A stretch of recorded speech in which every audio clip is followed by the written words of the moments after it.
Alright, what's up guys? Welcome back. And we got the Heat and the Hornets. And yeah, no LaMelo Ball in this game. But for the Hornets, it seemed to be no problem. It sounds like LaMelo is gonna be out for the rest of the season. Which or there's the possibility that he'll be out for the rest of the season. So that's not good. Definitely not good, especially for a guy who's only a rookie in the league. You just don't want you just hate to see guys out for so long. But for the Hornets, Terry Rozier had a fantastic game, and Devontae Graham also stepped up big time, and Malik Monk went crazy. So, yeah. And so I meant to do a reaction to the Heat yesterday, but for some reason the video didn't save, so we're gonna do the Heat again, except this time the Heat lost by 5, but still a lot of guys scored a bunch. Jimmy Butler had 20. Trevor Ariza, who I really like, on the Heat, he had 14 and a plus minus of plus 16 in this game.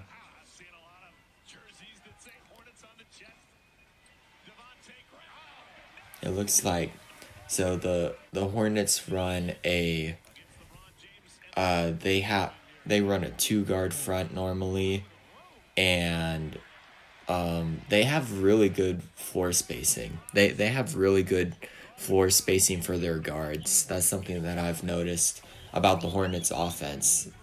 They just do a really good job at spreading the floor out.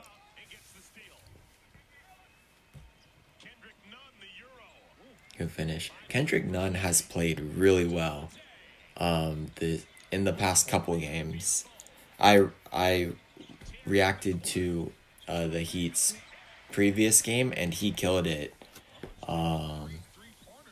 Yeah, that video unfortunately did not save. So, yeah, but he has been playing really well. Good steal. Good finish. So, I talked about the Heat and how we just need to see them healthy because they've got so many good pieces. And I feel like Bam Adebayo I feel like he's the key player on the Heat. Either him or Jimmy Butler. You can make an argument for either one of them. But I just feel like Bam Adebayo is probably the most important player on the Heat because of his rim protection and his versatility on the defensive end. It's not a normal thing to find a big that can move on his feet the way that can move his feet the way that Bam Adebayo can, if you know what I mean. Good shot. Like, he just moves. He can move with guards, and he's just quick on his feet. He can guard every position, and he's also a good passer too. He's also a good passer. But the Heat, they have had some injuries so far, so it's made it kind of tough if you're a Heat fan.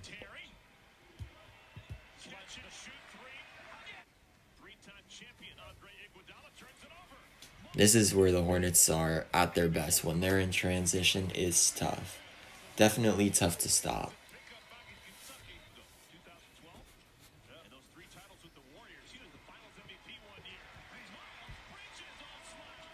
Have you guys seen Duncan Robinson's his shooting workouts?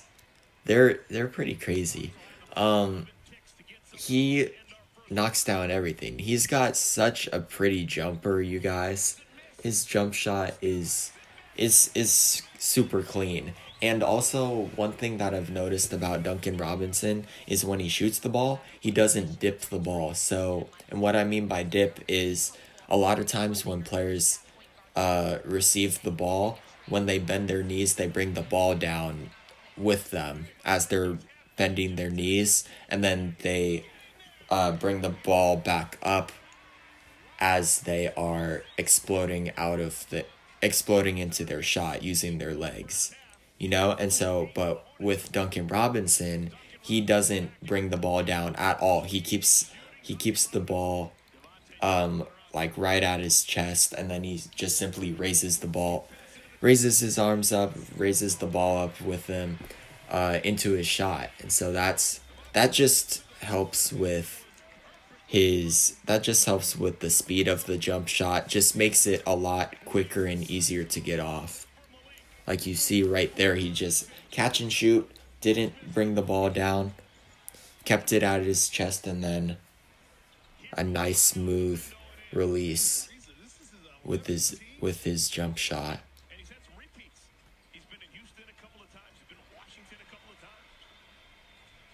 Good shot. How do you guys feel about Jimmy Butler and the role that he's playing on the Heat? I feel like he excuse me, he's been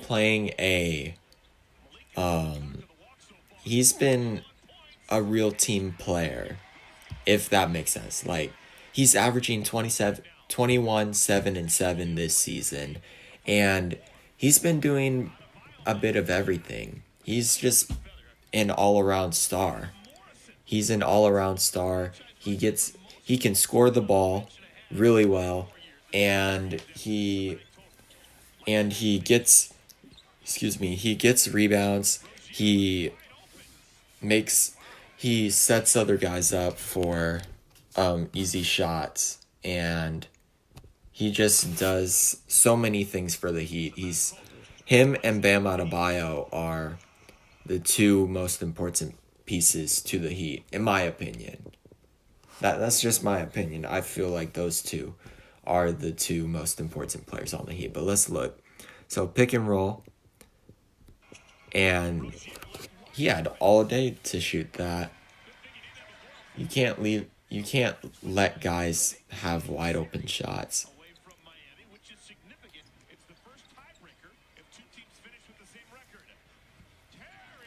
So I know I've been talking a lot about the Heat. And if you guys are wondering why they are struggling, I think I have a couple reasons why. So one is they've had a couple guys that have been out with injuries throughout the first half of the season. Like Dragic is out right now. They just got Victor Oladipo but through a trade, and they've had a couple other guys out with injuries, I think. So that's held them back. And as well as that, they've got some guys that are defensive. They're just defensive liabilities, such as Duncan Robinson and Tyler Hero. They're just not. They're not good defenders. They just don't. Like, you can't put them on a team. You can't put them on somebody's best player because they're gonna get cooked. You have to put a guy like Jimmy Butler or Trevor Ariza, or Iguodala is a good defender. Put one of those guys on them, and just there are so many different ways that teams can score that it makes it tough. Good take. Good take. How good do you think Malik Monk is going to be, you guys? How good do you think he's going to be? I think he could be really, really good. He already is good. I mean, I want to see what he's averaging this year, but I think he could be an all-star one day. I think he could, especially in the Eastern Conference, because when you compare the East to the West, like, the West is just loaded with talent. the East has talent too, but the West is just different in terms of the talent that the West has. So I think Malik Monk has the potential to become an all star, but we'll just have to wait and see because you also have to understand that he's playing with Terry Rozier and LaMelo, or before he got injured, and also playing with the Martin brothers and Devonte Graham and Gordon Hayward. So they've got other options. They got a lot of options when it comes to scoring the ball. So we'll see, but I think he's a really, really good player. Really good player.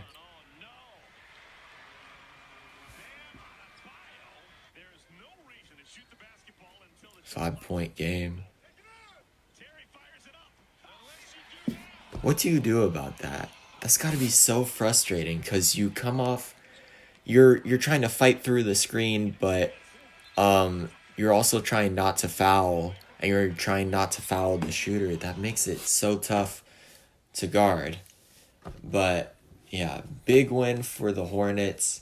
Yeah, I think we're all hoping that LaMelo can come back healthy and continue to play that at the level that he's been playing at, because he has had a phenomenal rookie year, you guys. He really has. He's been absolutely killing it this year. And yeah, I also really, really, really like the guards that the Hornets have. They got LaMelo. They got Terry Rozier, who had 26 points, 11 assists, and 5 rebounds in this game. They have Devonte Graham, who's a bucket, had 16 points, 8 assists in this game. They got Malik Monk, and I just mentioned LaMelo. They got Malik Monk, who had 32 points in this game. So they are loaded I feel like they're like kind of low-key loaded in terms of their guard play. And then you've got Gordon Hayward, who is a proven veteran, a veteran scorer in this league. And then you got PJ Washington, who just continues to get better and better each year. You got Bismack Biyombo, who's solid, gets rebounds, protects the basket. And yeah, they're solid. I feel like give them, I don't know, what could they add? They got Miles Bridges too. I think just give the Hornets another year for these guys to really develop. It's insane, the guard, like the amount of talent that they have, especially in terms of their guards. It's actually crazy now thinking about it. It's absolutely insane. But yeah, I hope you all enjoyed, and I'll catch you in the next one.